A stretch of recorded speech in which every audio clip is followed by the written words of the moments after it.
is in the book is actually one of the co-authors, Rugaba Patrick. He wrote a story of his family. The persecution against his family actually goes back to 1896, 1895, 1896, when Tutsi kings actually, a Tutsi king died, and his sons, fighting over power, ended up uh, in a violent conflict, and one of them ended up burnt. And his family was ousted because he was a part of that kingdom. And so this is a story that goes way, way, way back. And so when it's simplified into this is a simple ethnic conflict, it's a big lie. What happened in Rwanda was a conflict where two groups were fighting for control of power in the country in Rwanda. One group, the government at the time in 1990, was predominantly Hutu. The rebels were predominantly Tutsis. And how did the Tutsis, this group of Tutsis, because the majority of Tutsis lived in Rwanda at the time, Rwandan Tutsis, but how did this group end up invading Rwanda from Uganda? For hundreds of years, Tutsis ruled Rwanda, and the Hutus were mainly just servants and poor Tutsis. Hutus and poor Tutsis and Twas were mainly servants. When the colonialists came, the Germans first and then the Belgians, they they basically left the structure because it was a nicely structured society, and so they continue to privilege the Tutsis. And the oppression of Hutu people and poor Tutsis and Twas continued, and it wasn't until 1959 when there was a social revolution, a violent one, that ousted the king and a bunch of people associated with the king's court, and they fled the country. There are stories in the book about that also. People who were children when they ran into exile. By the way, in that group that went into exile included Paul Kagame, the president of Rwanda today. And so many of them settled in surrounding countries: Uganda, Congo, Burundi, Tanzania, and then further away. Many of them, most of them, settled in Uganda. In 1981, Museveni, Yoweri Museveni, the president of Uganda, Mhm. lost an election, and he went into a war. He started a war. That war that he fought, he recruited the Rwandan exiles. And so many of them became a part of his army. And when he won in 1986, many of them became very high-ranking, officials within the Ugandan military. And the what ended up happening was that in the late 80s, it's also in the book. In the late 80s, they started organizing. In 1990, they started a war. And at the time, I didn't understand. I had not seen a soldier in Rwanda. I had seen soldiers, but I had not seen a soldier dressed for combat. The Rwandan soldiers used to dress like Boy Scouts. They would have these short sleeve shirts and some tan pants, and they didn't carry any weapons. The police carried batons, and for the first time, I saw weapons. And for the first time, I heard about ethnicity. I barely even knew that there was another country outside of Rwanda at the time, at my very young age. And so then um, there started this talk of, oh, these are the former kings and his courts and the people associated with the king, and they're coming to take over. They're coming to take control of the country, which eventually that is what happened. The war lasted almost 4 years. It started in October 1990. It ended in July 1994. During those years, just so that everybody understands how this genocide now developed. So it's going way back in history. I just gave a little bit of that history. um, but then during those times, the RPF, and thankfully, uh, Hermela, I've seen a lot of what you talk about, and you talk about the TPLF atrocities. the RPF and the NRM. The RPF is Rwandan Patriotic Front. The NRM is the National Resistance Movement in Uganda. So RPF in Rwanda, NRM in Uganda are basically carbon copy of the TPLF. And they're very ethnic based groups with some tokenism within those groups that represent other other other groups. And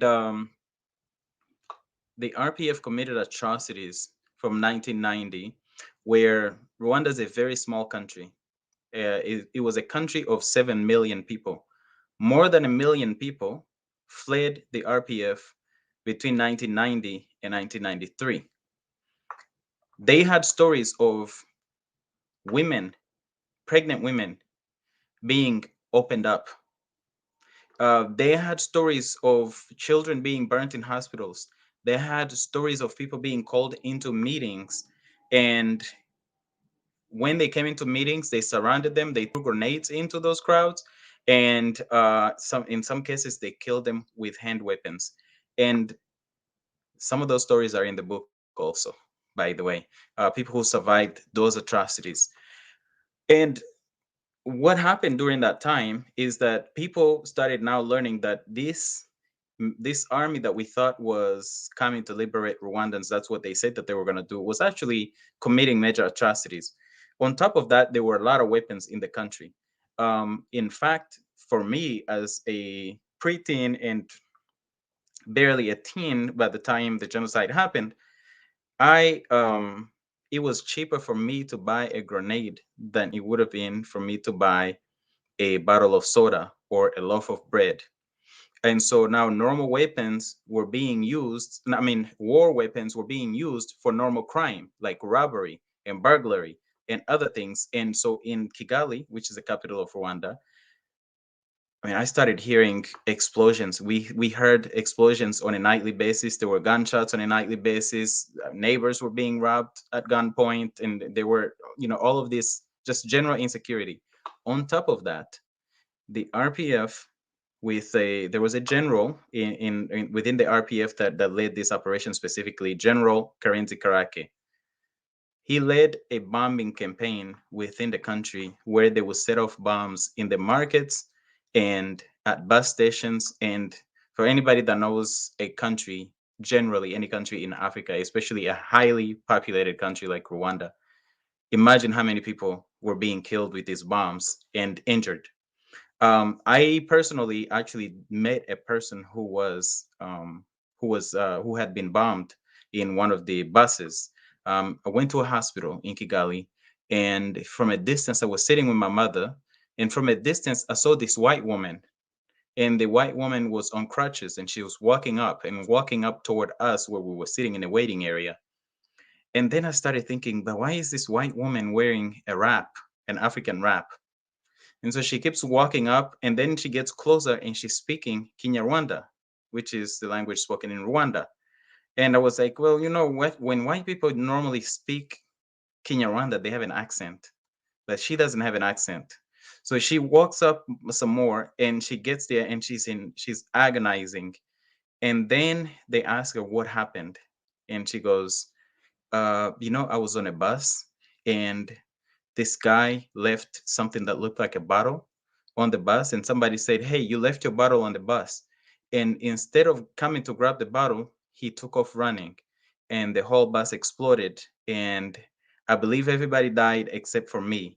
And so what I was seeing as this white person was not a white person. It was actually a burnt woman. This woman had her whole body had, she had lost her whole skin.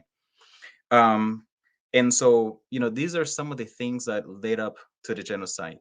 There were also a bunch of political assassinations leading up to the genocide. Many politicians were killed during the years of the war. There were massacres in various parts of the country, especially parts that were occupied by the rebels. The parts that were occupied by the RPF, led by Paul Kagame, were ghost towns. This is especially a story that Shaka Sali, one of Africa's favorite sons, and a Ugandan journalist who says, I supported the RPF. But then in February 1992, I think it was February 1992, I'm pretty sure it was, I went there to see for myself, were they liberating people? And when I got there, it was a ghost town. And so he asked Kagame, where are the people? Who are you liberating? And he couldn't answer the question, and he parted ways with them. That's just another little short testimony.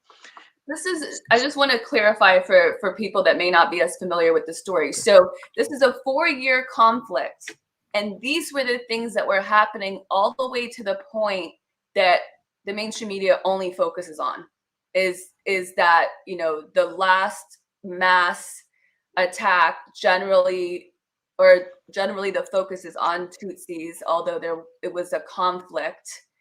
And so all these things were happening leading up to what most people know as the Rwandan genocide. I know you're That's correct. That's multitasking. correct. It's all That's good. correct. The all of these things were happening, and there was one more thing that was happening at the time that I think is important to include was when the war started. Rwanda was a one-party state, and a year after the war started, or a little bit over a year after the war started, there was an introduction of the multi-party system in Rwanda. And that also added to the complexity because so many groups were born. Some of the groups decided to support the RPF. Some of the groups were extremists in support of the RPF or in support of the government.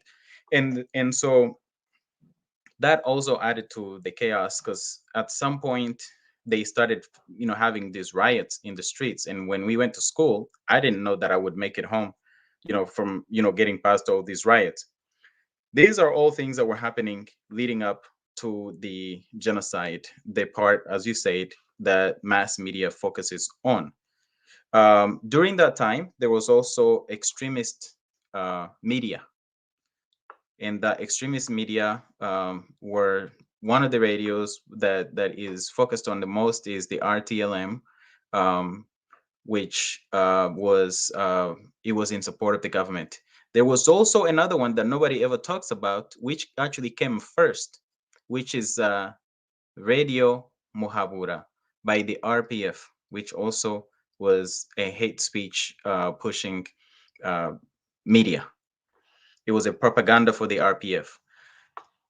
All of these things are happening before the genocide. Ethnic tensions were growing before the genocide. And as it usually goes, those who are doing everything they can to access power or to keep power, they cling on anything, and ethnicity became one of the things to cling on. So fast forward. And one more thing, Claude, what was the Mhm. propaganda? What was that, you know, RPF outlet saying? What were the kind of things that they were communicating? A lot of it was basically with the so we've heard a lot with the RTLM. We've heard a lot from them, from mass media.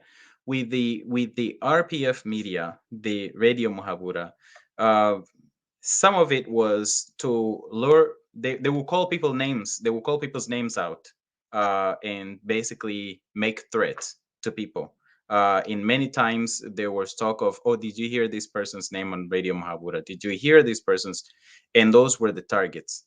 The other piece was um, to incite the people in the country. There were all of these messages that were inciting the people in the country into extremism and violence. They were also using it to, um, although some of this was in hiding, but they also did do some broadcasting, calling for people to join them.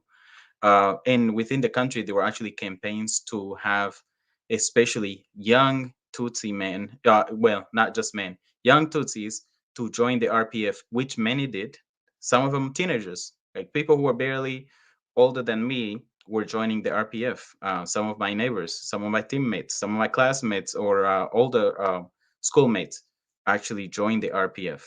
Um, so that's what they were using their propaganda radio to do. Um, Finally, Um, Fast forward to April 6, 1994. 2 months before that, or let me go back, 2 months before that, there were two politicians, prominent politicians, who were assassinated. Now we know the RPF assassinated them, and it set off massacres in various parts of the country. Schools were shut down for days, almost a week. And finally, uh, it stopped after about a week. We went back to school. Life went to almost normal, but it never did. And April 6, 1994, the RPF shoots down the president's plane, the Rwandan president's plane, while he was returning back to Rwanda from Tanzania, in a meeting that also included the Ugandan president Yoweri Museveni, and the Tanzanian president, and a few other regional leaders. There is one thing I do want to go back to. During this war, there was actually a peace deal that was signed between the government and the rebels. The peace deal included integrating RPF soldiers into the official Rwandan military. So, and the other piece was to integrate all the various political parties and the RPF into the government. So, as part of the deal, there were 600 RPF soldiers in Kigali, in Rwanda, that were allowed to come and protect. Well, the reason for them being there was supposedly to protect their politicians. Um, There were supposed to be just 600, but they ended up sneaking in a whole bunch more soldiers. They will basically send the soldiers, the 600, they will have 600 official within this building. It was the parliament building. And from that building, they would exit and go into the community, and they would recruit more and more people. And they would actually go and get more people from their base. And by the time that the genocide happened, there were thousands of them. This happened with the complicity of the UN, because they were supposed to be searched. They were supposed to just be bringing back firewood, and instead of bringing firewood, they were bringing men to fight. They were bringing weapons that they were not supposed to have to fight, and so they were stocking up on arms and stocking up on men and using it as a recruiting ground. So April 6, 1994 hits. They shoot the president's plane. And when I say they shot it, I know many times in mass media they said it was a crash. Many times they said it was an accident. And many times they say they don't know who did it. Before they used to say it was the extremist Hutus. Now we know it's the RPF, because many investigations have shown it's the RPF. And also me, I have spoken personally to two men who were guards of Paul Kagame. One of them was his guard in 1994, before the genocide. His name is Alois Rienzi. Alois Rienzi, by the way, he is also part of his stories in the book. I talk about some of my conversations with Kagame's bodyguards. Alois Rienzi told me point blank, I was Kagame's bodyguard in a meeting with multiple officials, in RPF officials, in this meeting on March 31st, 1994. During that meeting, one of them, Theonest Lizinde, a colonel, pulled out a map and showed them where to set up the wherever they were gonna take down the plane. Paul Kagame was in the meeting. Some of his assistants, one of his top advisors today, some of his top advisors today were in it. His number two, General Kayumba Nyamwasa, was in that meeting, and many others. So then he was also there after they shot the plane, and they celebrated. Kagame was watching a soccer game on April 6, 1994. I was watching the soccer game too, Zambia versus Nigeria. Um, and when they heard that the plane had been shot, they celebrated, and then they took off and restarted their war. And not only did the war restart right then when they shot that plane, but that set off the genocide, where extremist Hutus started going house to house, hunting down Tutsis and killing them. I mean, they were killing them with hand weapons, machetes, and clubs. That didn't stop the RPF from continuing their massacres either. they continued massacring in areas that they occupied. And like I said, all of these stories of Tutsis being hunted down, or the other people who were getting who were fleeing toward the RPF, were also being killed. And there was especially targeting, especially of Hutu people in areas occupied by the RPF, and they killed them.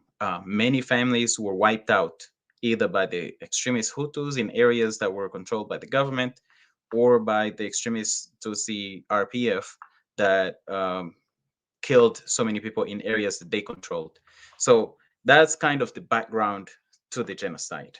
And so there's a 4-year conflict. Mhm. This peace deal is made with the Mhm. help of the UN Yeah. that basically fueled the war into what escalated to be what we call the genocide, right? And so when you knowing the UN's involvement in that, when you look at the way other stories are told, and I want to come back to your personal story, I just want to get your opinion on this. When you see the way the UN is presented as this sort of peacemaking body, and how African countries need the UN to come in and make deals, knowing what you know, what do you think of that? Uh, you know, that question is funny, except it's really actually really sad, because the UN has failed Africans in many ways and continues to do so today as we speak in that region. So let me talk about the failure in 1994, and I also want to talk about the failure today because it's all connected. And I'll make it quick. In 1994, right when the genocide started, there were, if I remember correctly, 2,500 troops from Belgium, Bangladesh, Ghana, Senegal, and a few other countries, but mostly Belgians and Bangladeshi. After the shooting of the plane, 10 Belgian troops were killed by soldiers from Rwanda's former military, the military that lost. As soon as that happened, Belgium pulled all of their troops out, and they pulled them out, and there was probably less than 300 troops left. Some of the parts that they were in charge of, people were massacred right after they left. There was a school known as Eto. It was actually close to my home. People who fled there, many of them were assassinated, were killed there, were massacred there after the Belgians left. And also, the other piece is many foreign troops came and they rescued just foreigners. And so you would be in a crowd of hundreds of people, and these white soldiers would come and they would they would look for that one white woman or one white person, take that person and leave. I've actually met one of the American soldiers who came to rescue the Americans, and he said, you know, for us, we couldn't, um, we couldn't, our mission didn't allow us to rescue people, but I felt bad leaving the children behind and seeing how desperate people were. So the UN left and took all their troops out, but now also the UN was in complicity with the RPF, and let me explain. And that exacerbated the killings of the Tutsis. By the way, now we know some of the top officials within the RPF have actually bragged about how they had their troops embedded within the militias who were committing genocide against the Tutsi people. And I'll name the name Tito Rutaremara. He's the ombudsman in Rwanda. He's been one of the top leaders within the RPF, who say that some of the bodyguards that I spoke to, Kagame's bodyguards that I spoke to, they've also shared that with me.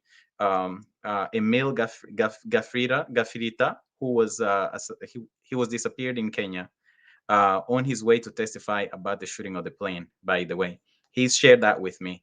And he also shared with me that the RPF had a cleaning group, that's what they called them, that would come behind the lines and clean out anybody that was behind those lines, their front lines. Um, James Mnyandinda, another bodyguard to Paul Kagame, also said point blank, the RPF had technicians, that's what they refer to them as, who were infiltrated within the Interarmy militias to help and exacerbate the genocide. Going back to the UN, there was a general, a Canadian general, Romeo Dallaire, who today says that he did everything to stop the genocide and things like that. But when you look at some of the conversations he had with Kagame, he said, he asked Kagame, it's in his book, he said, will you stop the war and negotiate with the government, which the government was saying, let's negotiate, so that they can stop, the civilian killings can stop. Kagame said no. Then he told him, will you speed up your war and win quickly so that there can be less civilian casualties? And Kagame said, no, there has to be some sacrifices for war. We are going to do this in our time. Now, on April 28th, this is 3 weeks after the genocide started, April 28th, 1994, two men who represented the RPF at the UN, one named Claude Dusaidi, another one named Gerald Gahima, who went on to become a minister in the RPF government and also a general prosecutor in the RPF government. Both of them wrote a letter to the UN and said, we do not want any intervention in Rwanda because all the Tutsis who were supposed to be killed have been killed. But the genocide went on for many for 2 more months, more than 2 more months after that. And they said, we don't want troops or anybody intervening within in Rwanda. And that was the RPF saying that. However, Sorry, I uh, want to get clarity on what you just said. They were saying we don't need to stop this now because all the Tutsis that need to be killed were killed. What does that yeah, mean? well, maybe I misstated when I said that needed to be killed. It was all the Tutsis. There are no Tutsis left. Basically, is what essentially what Got that it. statement Okay. Just was want to saying. clarity. Okay. But that is not true because there are people who were killed all the way up to um, June and July of 1994 in that genocide. Um, and all of that is to demonstrate the UN's attitude toward Rwanda. Now, however, the other piece of it was, the UN follows the US lead. The US did not want the RPF. The US supported the RPF, and the UK supported the RPF. The French supported the government. And so what happened was they basically they wanted the RPF, they wanted whatever facilitated the RPF victory, which was do nothing or pay lip service or, pretend you're doing something but really weren't doing anything. So that's what happened with the UN. The failure continues today because after the genocide in Rwanda, more than 2 million people fled into the Congo and the RPF followed them there and massacred people in those refugee camps and pursued them all the way across the Congo and has been occupying the Congo for the last 20 parts of the Congo for the last 26 years. And the Congo has one of the largest UN peacekeeping missions, and they're not keeping civilians safe. And so the failure of the UN continues in that region. And of course, many times the Congolese people have protested against MONUSCO, is what it's known as. MONUSCO, they've protested against MONUSCO saying, you are not protecting civilians, get out of here. And in some cases, they're abusing civilians. In some cases, some of the members of MONUSCO are actually also looting the resources of the Congo. So I just wanted to make sure that I don't stop at Rwanda only because the failure of the UN in the region continues. The other big failure by the UN is the fact that the UN has not, they set up an international court to, um, um, they set up an international court which was supposed to try those who committed crimes, genocide, crimes against humanity, war crimes, and many other crimes during the year of 1994, from January of 1994 to December of 1994. That court has been shut down now, but they still have some remaining cases. That court was set up. They tried only the people who, only the Hutus for the most part. I'm not sure there were any ethnic Tutsis that were tried in that court, but it was mainly people who were associated with the old former government. None of the crimes of the RPF were tried. They did not go after. They did not even investigate the shooting of the plane. And by the way, in this complicity are also Africans, including people like Kofi Annan, who was in charge of much of much in charge of many departments of the UN that affected Rwanda, including peacekeeping. By the way, um, that court, when it started to persecute the RPF or to go after RPF crimes, the US requested that they fire the prosecutor, Carla Del Ponte. Carla Del Ponte has spoken about this.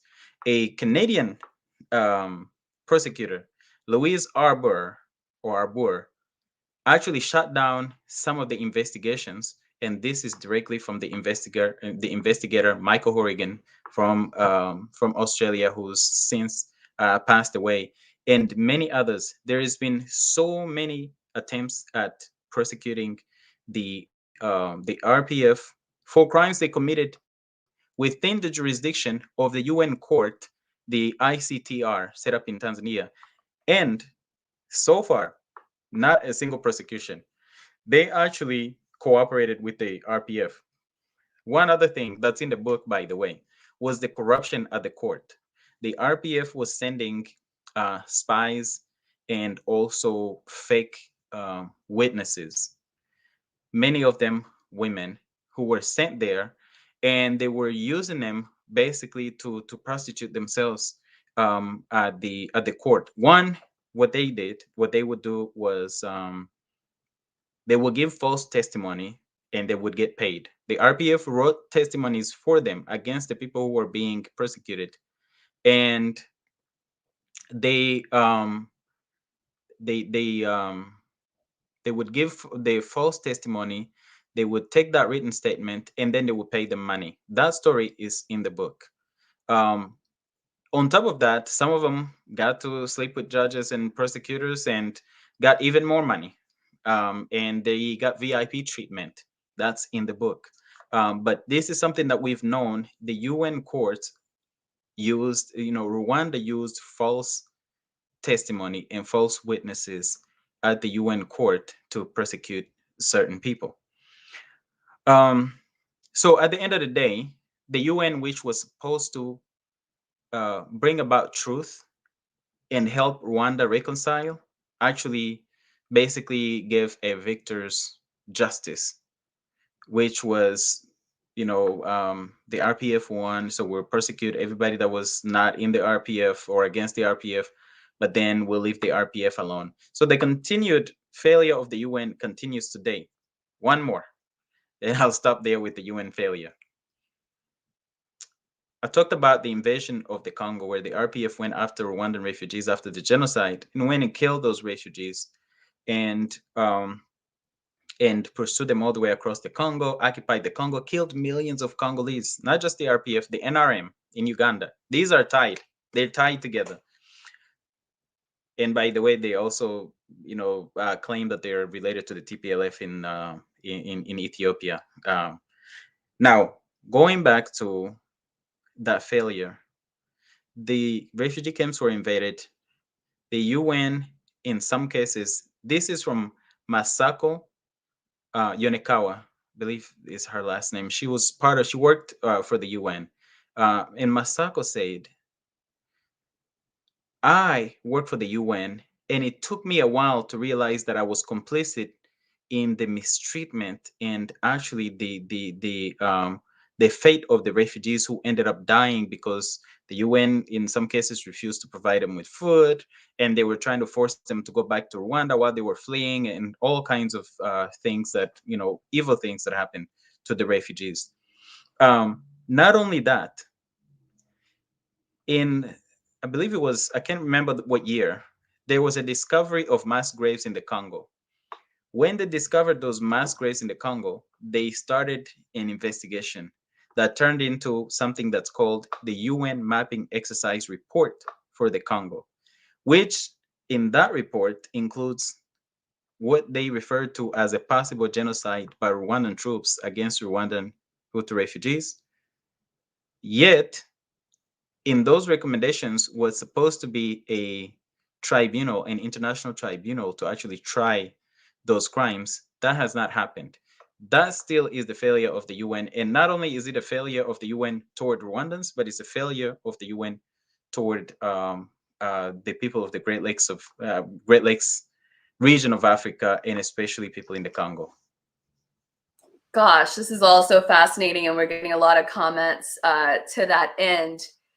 We didn't touch very much on your story, so I want to talk a little bit about that. And I want to start it off from this point of every time you heard this, sanitized version of the Rwanda story, what was it like for you to feel that, or what was it that you would feel? Because mainstream media tends to dominate the narrative, and then people regurgitate it, whether out of ignorance or intentionally. So what has it been like constantly hearing something that is warped and at best incomplete? Well, thank you for that question, because that actually is how I started sharing my own story. Um, After the genocide and the war, I fled with my mother to the Congo. By the way, there's mainstream media likes to present the refugees who went to the Congo as genocidaires. Me and my mother actually had to dig our own grave during that genocide. We were made to dig our own grave before they killed us, and luckily, people intervened and came and negotiated for us not to be killed. The people who intervened were Hutu people. Many Tutsis who were saved during the genocide were saved when and sheltered by Hutu people, including people like Paul Rusesabagina, who sheltered people in the hotel. Which there's also a story by his son about his kidnapping. That's in the book. There's also another story in there of somebody who rescued 800 people or 1,000 people, if I remember correctly. It's also in the book. But how I started sharing my story was I was listening to, I can't remember if it was BBC or CNN. I was in the US already after I had left the Congo and left Africa and came to the US as a refugee. And I heard them translating something that was being said. And I was like, that's not correct. And then I listened to more of it and I was like, this story is not right. The way they're telling it is very sanitized, but it's also, like the information is just inaccurate.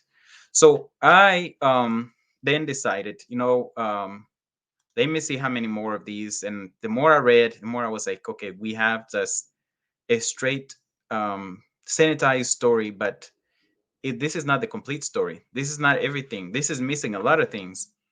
So I started sharing my story, and one of the things that happened was I remember writing an essay. I wasn't a very good writer in high school, and my teacher was like, "No, there's no way this story is correct.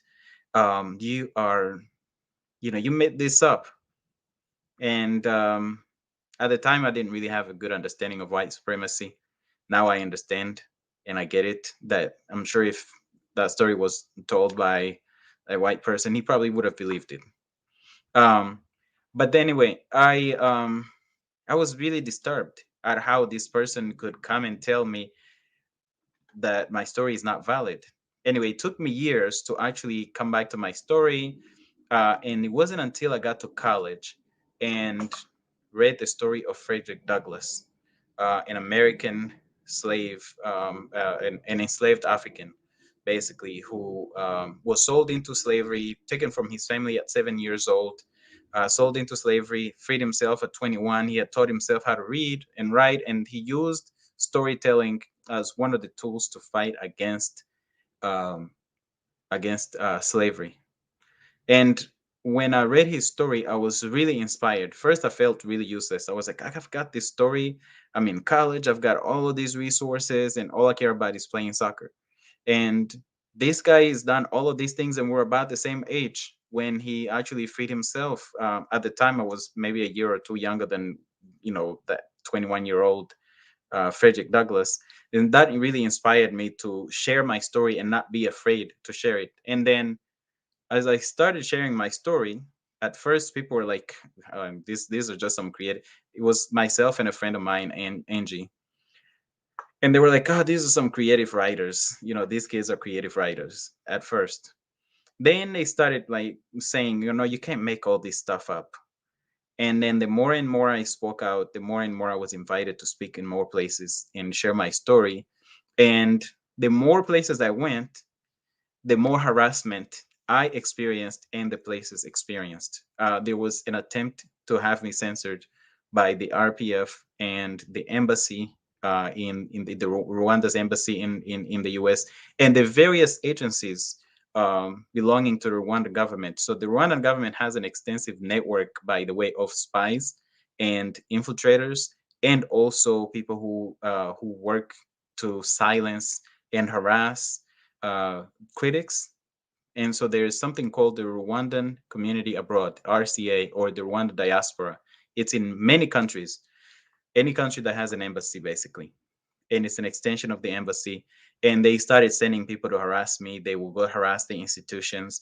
Um, Organizations belonging to, or that state that they represent survivors of genocide. Some of their members wanted to recruit me and tell me, don't tell your story the way you tell it. Just tell this part. Tell the part about where the Hutus wanted to kill you and they had you digging your grave, or how you fled your house. But don't tell these other parts. Others started coming after me with basically force and harassment and wanting to silence me. The ambassadors and people, staffers at the embassies and everything would show up at my events, and they would start heckling.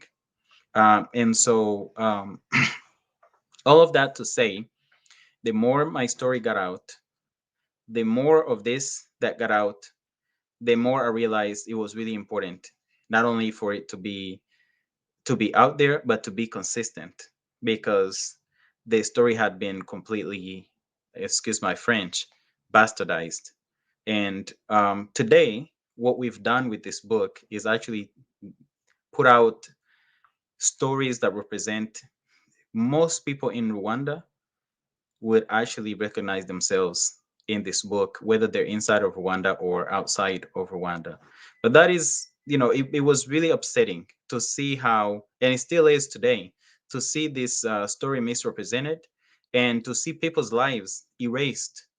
And for, and in some cases, you know, um, living in America, I I've seen what Americans and what white people will accept as a standard for themselves and for their children.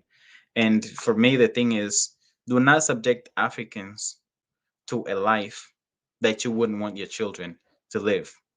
And so, mass media control of the narrative in some cases has actually changed because of people coming out and telling their stories. So they went from saying, "Oh, it was a plane crash," to "the plane was shot." Now they're saying they don't know who did it, but eventually, I'm pretty sure they'll come out and say, "Okay, the RPF actually started the genocide. Kagame started the genocide by shooting down the president's plane in 1994." By the way, Wow. thanks to the kind of work that you do, to debunk the myths, that is how the stories get straightened. And that's how, when history is incorrect, that's how it gets revised. And And repeated, exactly. It can get repeated because we're not talking about the nuance and all these different factors that are in. So people are resentful, some voices are elevated, others are silenced, and that's just, you're bound to have conflict again, right, when you're operating like that. I'm not sure how much you know about Ethiopia and its politics, but it's so crazy to hear you talk about RPF because it sounds like TPLF's cousin. TPLF. Yeah, they actually so they're all sponsored by basically the same sponsors: the US, the UK, and much of the European Union. So the relationship, if I remember correctly, the TPLF came into power in Ethiopia. Please correct me if I'm incorrect here. 1991, right? Yes, a lot of the And same parallels in the right, timeline. right. Hmm. The NRM came into power in 1986 in Uganda. The RPF came in 1994. The RPF was used to and the NRM to invade the Congo and bring in other groups into the Congo. I cannot remember the year, but um, Madeleine Albright actually said that Meles Zenawi of the TPLF, Paul Kagame of the RPF, and Yoweri Museveni of the NRM are the beacon of hope for Africa. And I don't know whose hope they were referring to. It's definitely not Africa's hope. It's not the hundreds of millions of Africans that live in those countries, I mean, in those regions that are represented in that statement. Bill Clinton designated them the visionary leaders in Africa, the new breed of African leadership. When Meles Zenawi was when he died in 2018, Susan Rice, who, by the way, I'll come back to that. She wrote a glowing obituary. I think that's what it's called, for to Meles Zenawi. This was a brutal dictator who massacred and killed people. The TPLF is the other thing that is parallel with in terms of the NRM and the RPF. It's a minority and ethnic based, and they basically privilege ethnicity, and they're also minorities, and they run the majority with an iron fist, with just like horrible atrocities. And so those are parallels with those three: the NRM, the RPF, the TPLF. The supporters are the same. When it comes to cover up, all three of the leaders should have been, and should be today tried at all of these international tribunals for war crimes and genocide in many cases. And guess what? The U.S. the U.S. Has blocked the investigations. Even the release of that UN mapping report was blocked. We had to put up a campaign to have the reports released.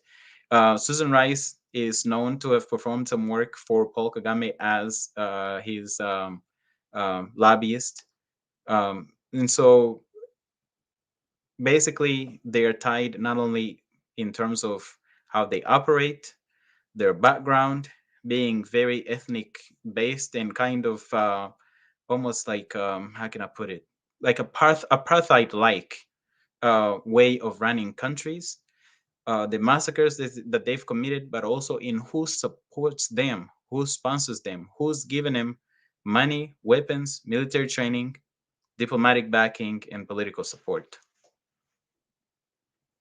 Yeah, I remember when we talked on the phone and we started to connect all these dots, and I've talked to other folks actually from the Mhm. Congo too, that we started to connect the dots and realize this is a part of the same family. I think we've covered a lot, but I really want to open this up to see if there's anything else that we didn't talk about that you want to add. Um, well, I think we've covered most of it, but I'll be remiss if we didn't talk about what's going on in the Congo today. Yeah. Uh, I remember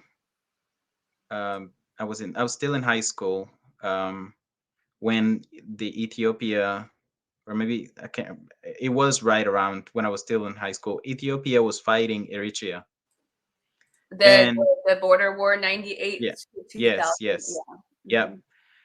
and it was horrible war. And you look at it, and it's like this war does not make sense, but somebody's financing it. Hmm.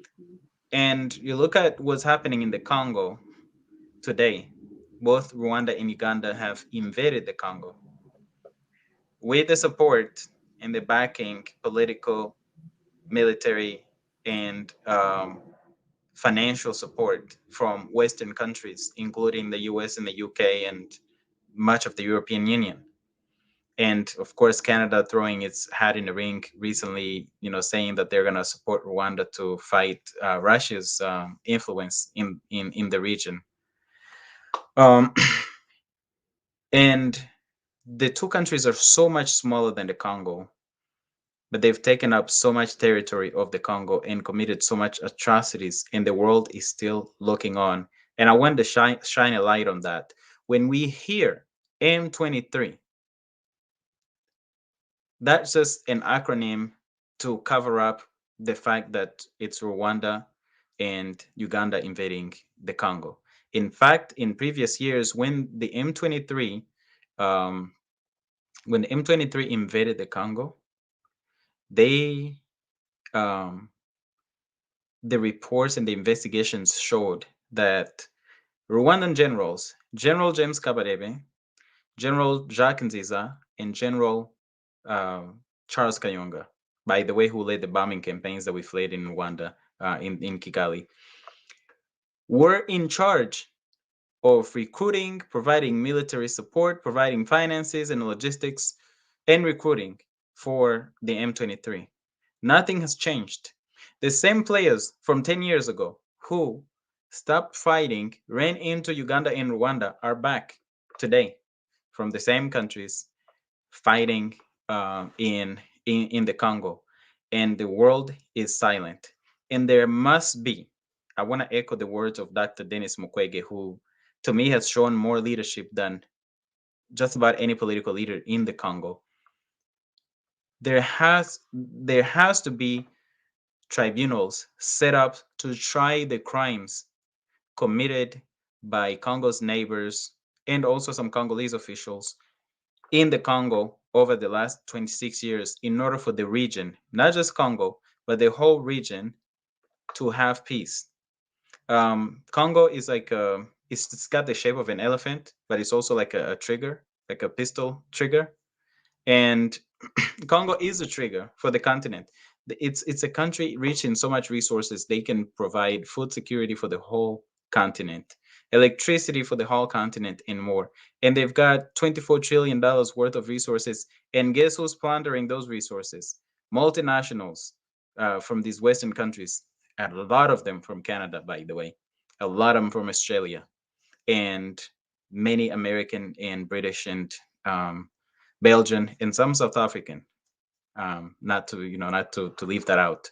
So I think it's important that as we continue to build this Pan African unity, that we do not leave out our sisters and brothers in the Congo, and that we continue to elevate them, and also make sure that the world understands and knows when we speak M23, we are talking about Rwanda and Uganda invading the Congo, and they're just using a proxy. And so that's all I wanted to add.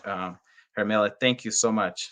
I am so glad you brought that up because during the People's Summit some weeks back, the Answer Coalition put together, met one of my comrades from the Congo, and we were walking by a Tesla, and he said, every piece of cobalt that's in these Teslas come from the Congo. That's And right. I didn't know that. I mean, I didn't know that. So we know that's what it is about the Congo. What do you think it is about all the interference in Rwanda? Is it just a tool to get to the Congo, or are there other resources or other motivations? I'm glad we got to that. For the most part, it's the plundering of the of the Congo.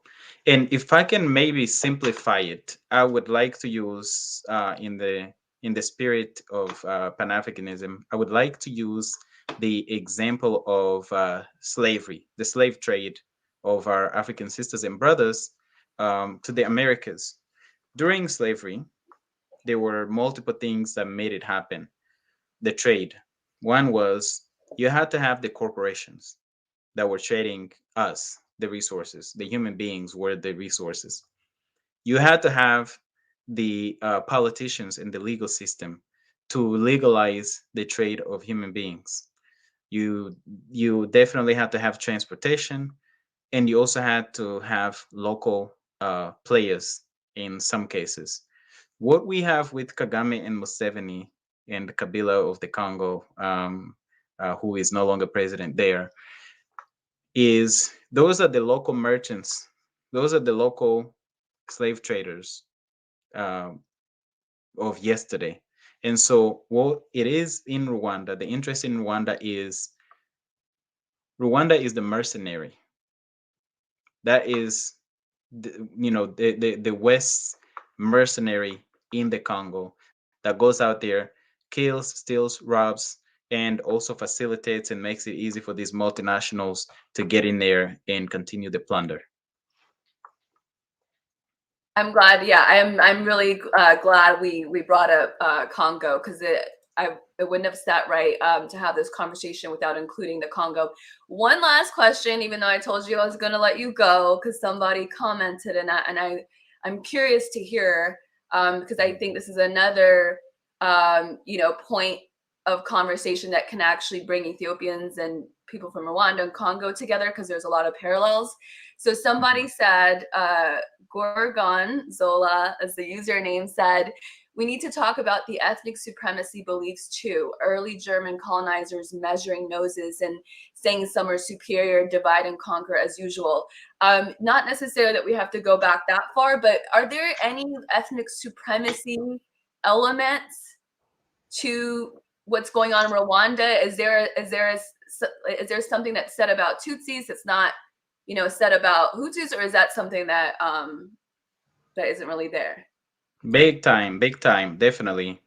Um, there is definitely ethnic supremacy when it comes to Rwanda, and the Gorgonzola makes a good point. And I talked about it at the beginning, there was already ethnic supremacy in Rwanda before the colonialists came into Rwanda, because there was only one family that ruled the country, and it was from the Tutsi ethnicity, and basically everybody else was their subjects and servants. And when they came, the Germans and and then the Belgians after them, they maintained the same system, but they privileged the Tutsis, especially the Tutsis who were part of the king's court. The poor Tutsis, not so much. Um, and today, in many ways, there's definitely supremacy within the Rwandan community, especially when it comes to the Tutsi ethnicity group. And I'll put it this way: when it comes to recognition of people who suffered these genocides and these atrocities, Tutsis can speak, of course, only the ones who are aligned with the official narrative can speak, and they can cry, and they can mourn, and they can actually be part of the official memorial services in Rwanda. Hutus cannot do that. Tutsis who talk about crimes by the RPF cannot do that. So there's this superiority or the ranking and supremacy within the Rwandan society, within the country. Even outside of the country, there are groups. Um, One infamous one is the Ibuka survivors group. This is a group that is ethnic based, ethnically exclusive in terms of who they accept. They may take in one or two tokens, but for the most part, It's only Tutsis. They only recognize genocide committed against Tutsi people. They don't, for the most part, don't even want to hear about the crimes and the genocides committed against other people, against the Hutus, or crimes committed against the Congolese people. They want to keep it as, in fact, let me put it this way, maybe the easiest way to say. There is a word in Rwanda that means survivor, umuchika chumu. For many years, for many years, people associated a survivor, umuchika chumu, with being Tutsi.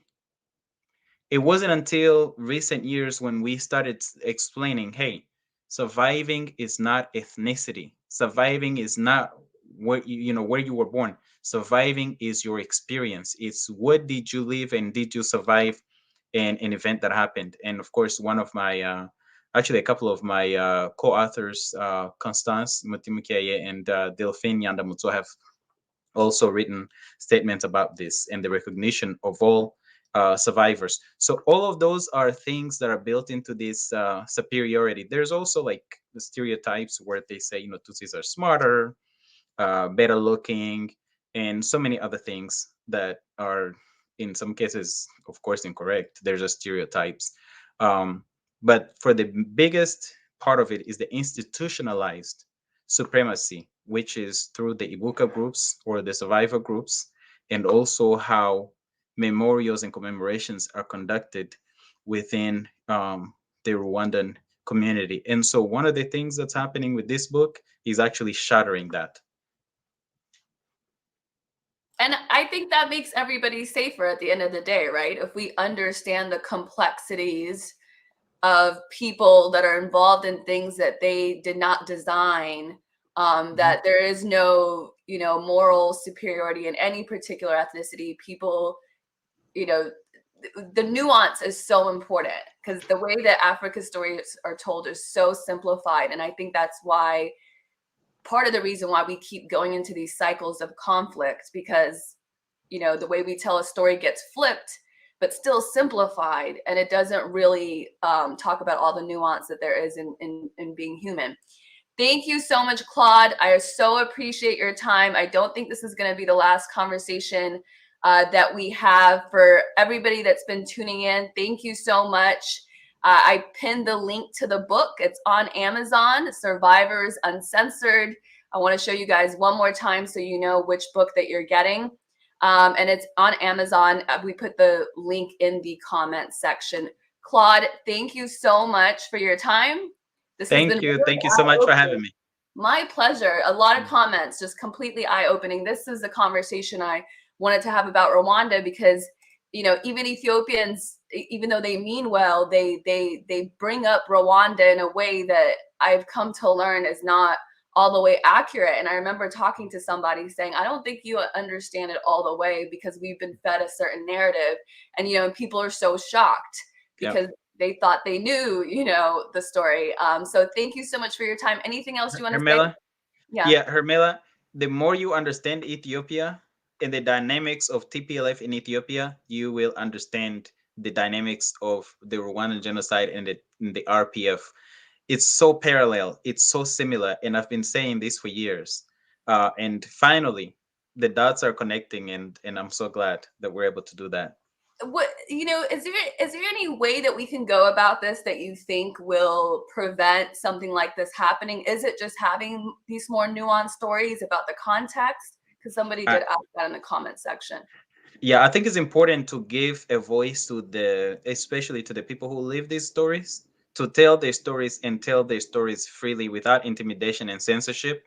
That way, the world is informed. And the more the world is informed, the more it's normalized. Like, real stories should be normalized, not the fabricated official narratives. Absolutely. We'll end on that. Thank you so much. Survivors Uncensored on Amazon.com. Check it out. Please consider purchasing. Claude, thank you so much. Thank you. Appreciate your time.